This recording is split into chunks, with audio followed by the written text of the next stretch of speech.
La captura de Jesús Santrich, acusado de narcotráfico después de la firma de la paz y pedido en extradición por Estados Unidos, tiene en jaque el Acuerdo de La Habana.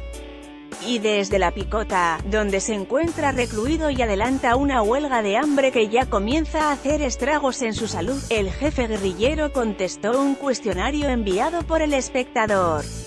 En sus respuestas insiste en su inocencia diciendo que todo es un montaje, arremete contra el fiscal general, Néstor Humberto Martínez, habla de traición a lo pactado y asegura que su batalla es de patria o muerte y que nunca ha pensado en someterse ni a la justicia ordinaria colombiana ni a la estadounidense.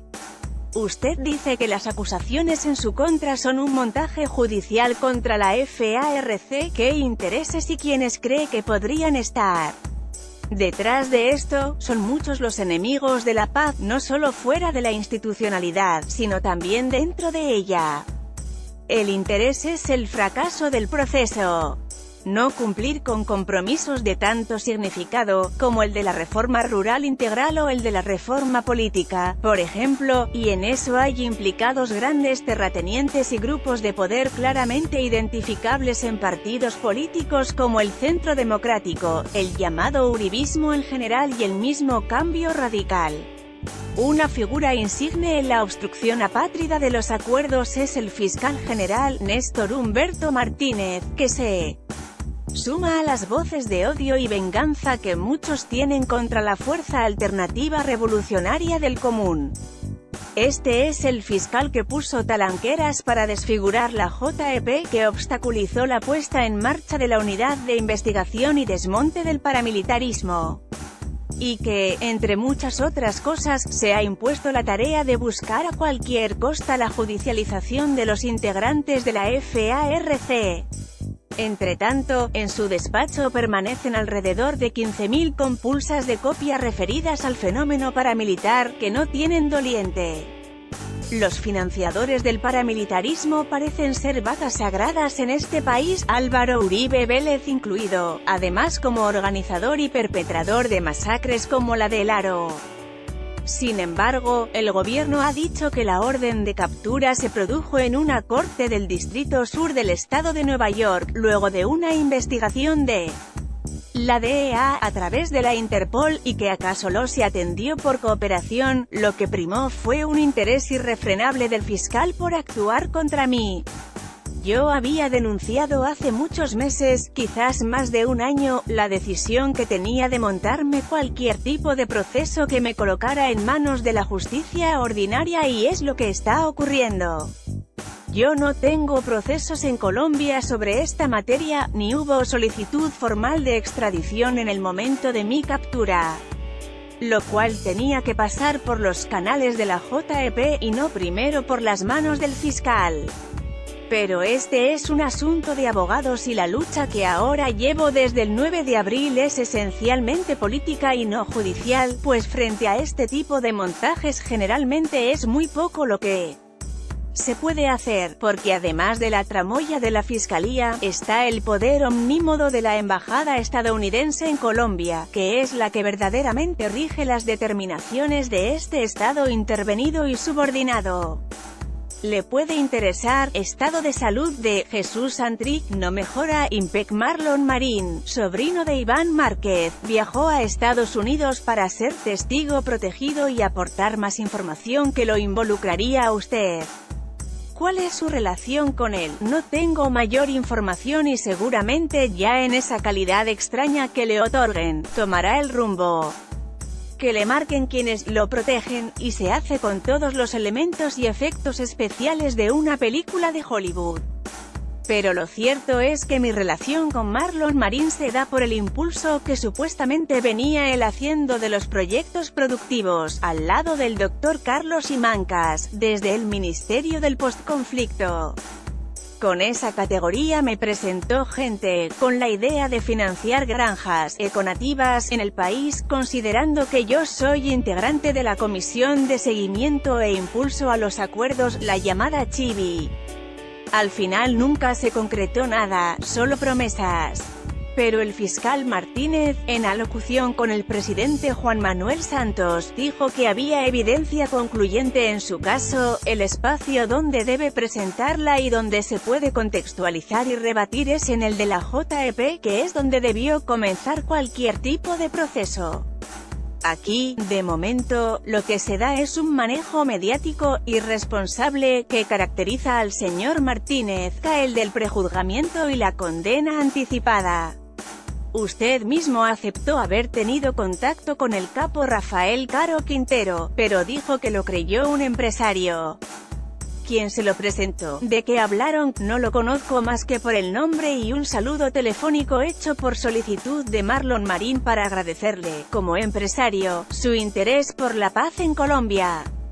Quienes vinieron a hablar conmigo en 2 oportunidades, de manera breve, fueron sus representantes, los cuales, debo decir, pasaron por el control policial que siempre ha habido donde habito, que es además el lugar donde atiendo casi la totalidad de mis reuniones.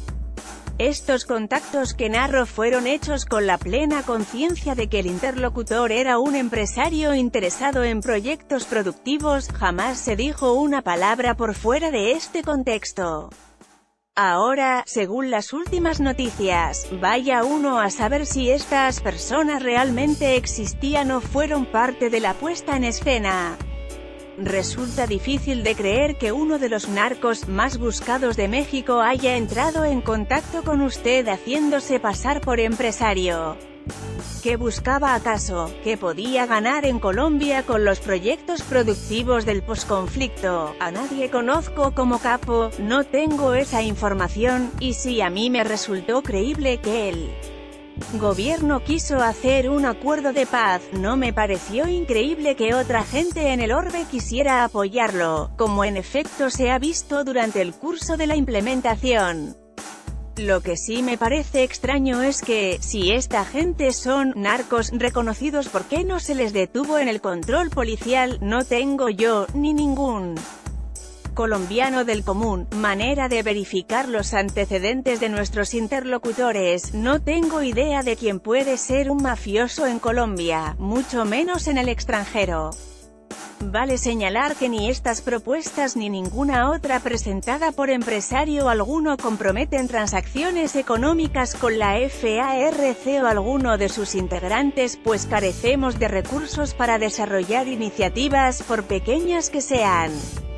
Lo mismo dijo sobre los mexicanos que integrarían el cartel de Sinaloa y hablaron con usted. No había un proceso de inteligencia para saber con quién se reunía, francamente no. Parte 1 de la buena fe de las personas y del hecho de que Marlon Marín estaba actuando en el asunto de proyectos productivos ya por cuenta propia, o en relación con el gobierno, y también de la idea de que respecto a los integrantes de la FARC el control policial es suficiente y efectivo. Más considerando que en los lugares donde he residido en Bogotá nunca ha habido espacios restringidos para los funcionarios de la policía. Lea también, el mensaje de Santric a excombatientes y prisioneros. Cómo entender la imagen donde se le ve a usted recibiendo el billete que, dice la DEA, era una especie de santo y seña para garantizar el éxito del negocio. Es un asunto que todavía no me han descrito los abogados, habría que analizar las circunstancias y qué es lo que se recibió. Generalmente, si alguien me entrega algo, yo lo recibo y lo entrego a quien me acompaña, porque no lo puedo ver. En todo caso, en mi casa nunca nadie me habló de negocios de droga ni me entregó dineros por ningún concepto, ni se escuchó de mi boca que yo entregaría o recibiría cosas relacionadas con esto. En mi casa, ni en ningún lado. No manejo el mundo de la mafia y hasta ahora me entero de que existe lo que el fiscal ha dado en llamar el toque. De pronto él sí tiene ese tipo de experiencias, digo, en su condición de fiscal, ¿no? Se ha dicho que su captura ha puesto el proceso de paz en una enorme crisis y que este momento es una prueba de fuego. ¿Lo considera así? Hace mucho tiempo el proceso está en crisis, de confianza y de credibilidad, pues desde que comenzó la implementación se convirtió esta en una renegociación, pisoteando desde el conjunto de la institucionalidad principios como el de pacta sunt servanda y el de buena fe. De ahí para acá, todo derivó en inseguridad jurídica, personal y socioeconómica para las personas en proceso de reincorporación, aparte de la desfinanciación de los planes y programas del acuerdo. Para mí, y ya lo he dicho antes, nos adentramos ya en el terreno de la perfidia estatal y estamos frente al precipicio de un acuerdo fallido. He dicho que lo que nos viene a los integrantes de la FARC, aparte de los asesinatos, que ya suman más de 40 excombatientes y más de 200 dirigentes comunitarios, es la persecución judicial más pertinaz que nos podamos imaginar, la obstrucción política agudizada y la estigmatización desaforada, que nos coloque como parias de la tierra. Esa es la paz que por el momento tenemos.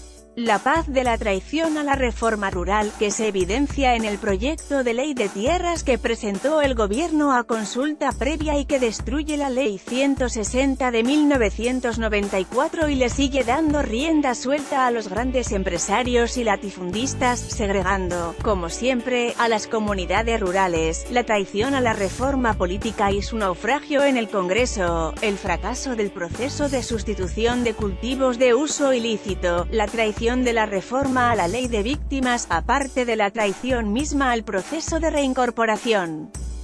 ¿Cuál cree que puede ser el efecto político de su captura en las bases de la exguerrilla? Es un factor más que se suma al efecto de todos los incumplimientos que se han acumulado y que han roto la confianza y hasta la fe en lo que firmamos. Por mi parte, he advertido a mis compañeros que hace rato hemos sido burlados. Nada va cambiando que no sea para desmejorar y violentar los compromisos. Cada quien debe analizar y tomar sus conclusiones para colectivamente comenzar a trazar un rumbo que no nos conduzca a la derrota. De tal manera que la prueba de fuego no es mi captura, sino la debacle en la que se encuentra el cumplimiento del acuerdo por parte no del gobierno, sino del conjunto del Estado. Valga recordar que este no era un compromiso de Santos sino un compromiso de Estado. Está claro que su caso deberá ser analizado por la JEP para verificar si es cierta la información que se maneja desde Estados Unidos. ¿Qué pasa si todo se comprueba y se confirma que hubo delitos luego de la firma de la paz? La JEP debió ser el conducto de arranque, pero no, lo que hay es que se mantiene la actuación ilegal del fiscal. Y aunque esta no es la JEP que pactamos, logramos que sea una instancia que está por mostrar su probidad, que espero no sea la del nefasto exsecretario Correa. En todo caso, cuando uno lee la respuesta del Tribunal de Bogotá que atendió la solicitud de habeas corpus, observa que puede más el peso de las presiones de los poderes establecidos, con la Fiscalía incluida. Pareciera que nadie se atreve a contrariar a Martínez, y menos una exigencia de sus jefes de la Embajada de Estados Unidos. Aspiremos a que la JEP supere estos demonios. Por mi parte, tengo mi conciencia tranquila, confío en la credibilidad de mis compañeros de lucha y de quienes me conocen, más allá de las formas que le vayan dando a esta trama de infamias y mentiras, pues un montaje es un montaje. Por eso tengo bien presente lo que ocurrió con Simón Trinidad, ni su defensa magnífica ni el proceso de paz sirvieron para liberarlo. Ahí pueden ustedes ver la clase de gente a la que nos enfrentamos. Y si se aprueba su extradición, está preparándose desde ya para un juicio en Nueva York. Doy salida a las preguntas que restan y lo hago de manera sencilla. Habiendo previsto, como preví y advertí sobre este tipo de acontecimientos, pienso que no seré el único contra quien se actuará, porque el objetivo es darle a la FARC una estocada de muerte. Por eso he dicho que desde el 9 de abril inicié mi última batalla, declarando una huelga de hambre que va fundamentalmente por el ya casi imposible cumplimiento de los acuerdos por la liberación de más de 600 compañeros que continúan detenidos luego de Más de un año de la puesta en marcha de la ley de amnistía, porque les cumplan a las víctimas y porque se acabe definitivamente con el chantaje de la extradición, que es como decir que se restablezca la soberanía nacional. En esos términos, nunca he pensado ni pensaré en someterme ni a la venal y corrupta justicia ordinaria, ni mucho menos a una corte yanqui. Esto no va a ser posible jamás, óigase bien, jamás. Mi batalla es de patria o muerte y es una batalla de gratitud a la vida que a lo que más aspira es a poner en alto la dignidad. Tengo mi frente en alto, tengo mi conciencia limpia, tengo mi moral, mi espíritu y voluntad, llegando hasta el mismísimo techo del cielo. Solo es de cobarde rendirse y traicionar cuando las dificultades arrecian. Los verdaderos revolucionarios luchan hasta la muerte.